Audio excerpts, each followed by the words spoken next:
G'day everyone, it's Justin and Scott. Two dads again from Broome, Australia.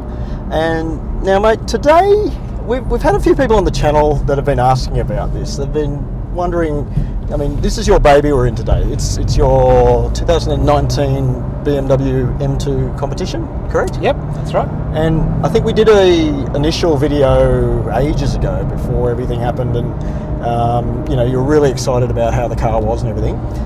This car's now 4 years old for you now, isn't it? Yeah, I do remember back to the early video that we did. I used the word love a lot, which seems a bit weird in an inanimate object. Right. Probably went a bit over the top, but I was certainly in love with it at first. Has the love disappeared, or has the love grown stronger?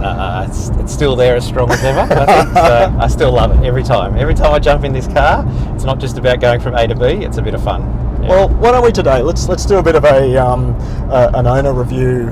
I guess this car is now what, 4 years old? So almost 4 years old. Yeah. So how many Ks on it now? How many? 46,000, I think it's done. 46,000. Yep. Okay. Yeah. All right. So not ridiculous numbers, but still, it's done a bit of work. Yeah. All right. And after 4 years of owning this car, what do you think of the performance? How does it drive? You're still in love with the way it drives and everything, or you're a bit sick of the ride or anything? Or? No, I think that's always was the concern, because the ride's pretty stiff in this, and you don't have any adaptive suspension, so you can't put it in sort of a softer mode for around the city and tighten it up when you're at the track or whatever. So you're stuck with the one ride. Doesn't matter what mode you're in. Right. I thought that might become a bit of a problem after a while, but even through all of Sydney's potholes at the moment and stuff like that, I've managed to survive with it. But you know, like, it's not for everyone, I would have to say. If you really want that comfort, sort of limousine type driving feel, you know, quiet cabin and smooth, it's definitely not that. No. I must admit, I mean, after 4 years and 46,000 Ks, like, this car still feels very solid. I can't hear any rattles or squeaks or anything in it. But no, I don't think there's a rattle or a squeak. I haven't had a problem with it. No, reliability's been good? Yeah. No, I think there's been 2 recalls, and one was for a sticker for the tyre pressures. So, you know, like, really not much wrong with it. It's pretty solid. Yeah.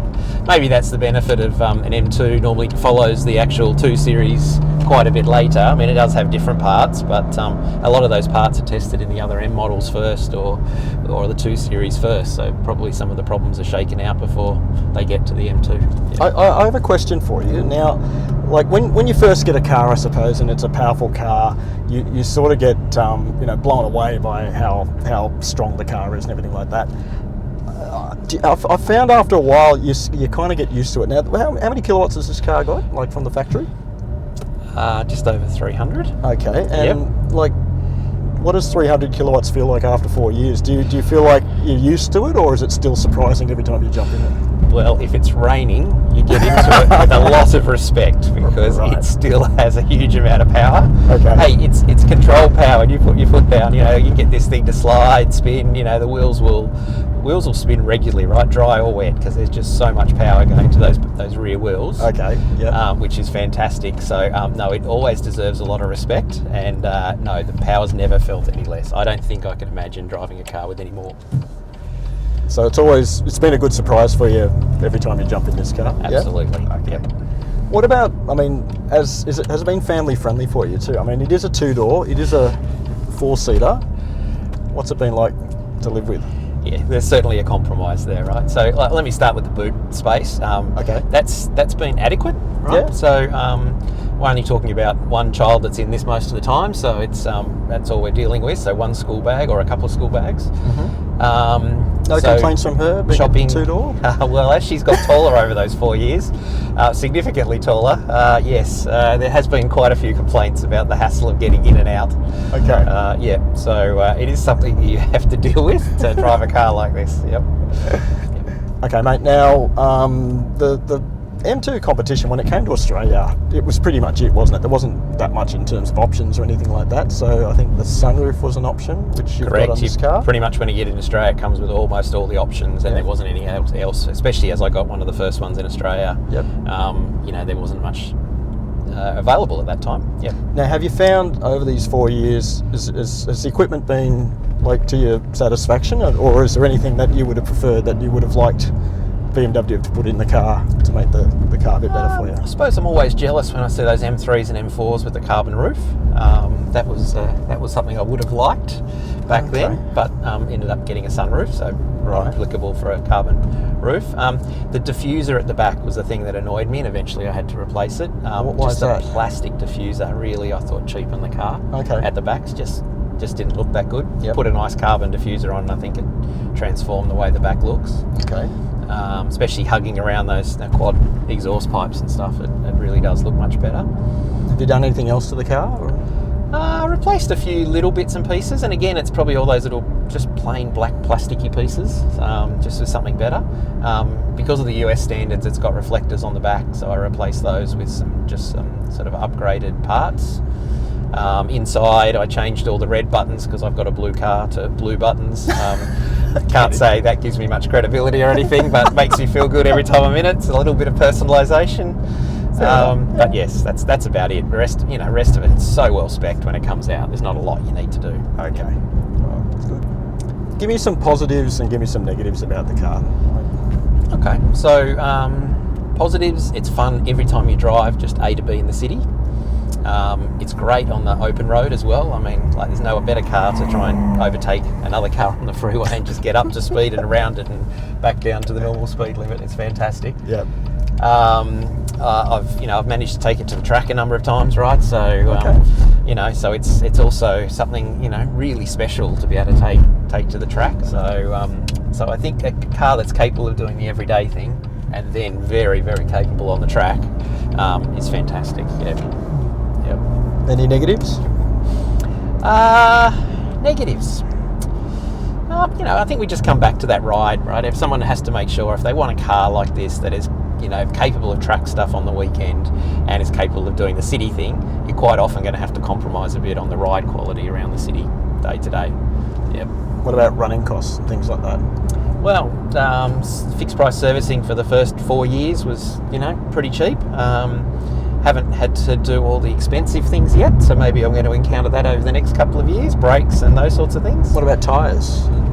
Tyres, yeah, that's a good point. The first one's lasted about 40,000 Ks, not too bad. Oh, so it's only on its second set of tyres? Correct, yep. Gee, that's all right. So it's only fairly new into this set. Yep. They're not cheap, at about 550 Australian dollars each, so yeah, you got to save up from day one almost for those. But it's beautiful rubber, and I did hack them a fair bit at the track as well, right? So a number of track days on those tyres before I threw them out. Yep. Okay, so all right, there is a new M2 on the horizon. There is. Now, would you consider hanging on to this one, or would you consider getting the new one? It's a good question. I think I will keep this one because it's more than satisfying all my needs right now. It does everything I need to. I look at the power, and like every model that comes out, there's more power, there's definitely some new features. The tech and the safety, as we know, just grows and grows in these cars every release of every model, so I'm probably missing out a little bit on that. But I still quite like the styling of this one. Not sure if I as big into the new one from what I've seen so far. The new one will be, though, the last ICE proper internal combustion engine one without electrification included. It's for someone that gets that one, it's probably quite a keeper. Yeah. But I'm going to be happy with this one for quite a bit longer, I think. Okay. All right. Yep. Last question, X Factor. Now, you said initially, it's got X Factor in spades. Has it worn off at all? No. Still look at it. We talk about if you drive along the shops and it's got all those glass reflective windows and stuff. That looks all right. Yeah, quite like it. Get a lot of comments on it still. You picked Long Beach Blue. That's the name of this colour, isn't it? Yep, LBB. Yep. And you're happy with the colour? Yes, absolutely. Yeah. I truly believe that if you're going to get a car that's a bit fast and it's got a bit of character, go for some colour. Don't get it in silver or white or that's my preference. Yep. So, mate, in summary, to anybody out there that's considering maybe buying a used M2 Competition or something like that, what would you suggest? Yeah, I think go for it. Yeah, I think you should absolutely look at them. Yep. Yeah, I mean, this one's done 45. I'd probably look at the ads. There's quite a few out there that have only done sort of 30,000 Ks. So you know you've got a lot of motoring ahead of you before you're going to have any problems or big expenses if, you know, my experience for the next 15,000 plus kilometres is anything to go by. So it does just feel like a rock solid car with lots and lots of more potential. Okay. Yep. All right. Well, mate, thanks for your time today. No problems, Justin. And I'm very jealous you've got the M2 to drive every day, so it's really cool. But I am very lucky. It's really cool. It's a really cool car. All right, we'll see everybody later. See you guys.